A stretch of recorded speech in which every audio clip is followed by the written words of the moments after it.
Madam, આપણે આગામી સમયમાં જે મેયર પદ માટેની એને આપણે મોરબી મહાનગરપાલિકાની પ્રથમ જે બેઠક મળવાની છે, કઈ રીતે આપણે એનું આયોજન કરવામાં આવ્યું છે, કેટલા વાગે થશે, શું થશે?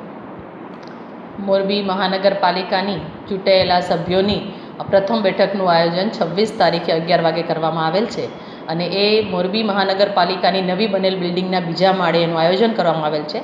તમામ સભ્યોશ્રીને એનો એજન્ડાની બજવણી કરી દેવામાં આવેલ છે અને સમયે જે નિયમ મુજબ કાયદાની જોગવાઈ છે એ મુજબ સમયસર જ એ ચૂંટણી આયોજન કરી દેવામાં આવશે અને ચૂંટાયેલી પાકને એ રીતે આવકારવામાં આવશે.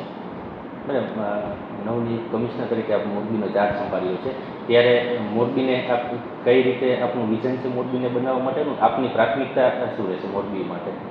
મહાનગરપાલિકાના કમિશનર તરીકે હાજર થયા બાદ મારી પ્રાથમિકમાં હંમેશા ને હંમેશા શહેરને સ્વચ્છ, સુંદર ને રળિયામણું બનાવવાની રહી છે.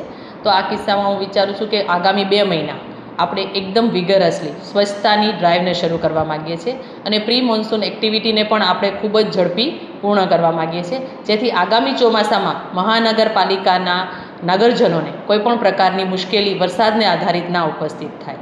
આ કિસ્સામાં અમારું આયોજન એવું રહ્યું છે કે આગામી 1 તારીખ પછી ચૂંટાયેલી બોડી સાથે બેસી સંકલનમાં દર અઠવાડિયે 1 દિવસ સાંજે જે તે વોર્ડના ચૂંટાયેલા સભ્યો અને અમે 1 દિવસ માટે ત્યાં રાત્રિ સભા કરીશું.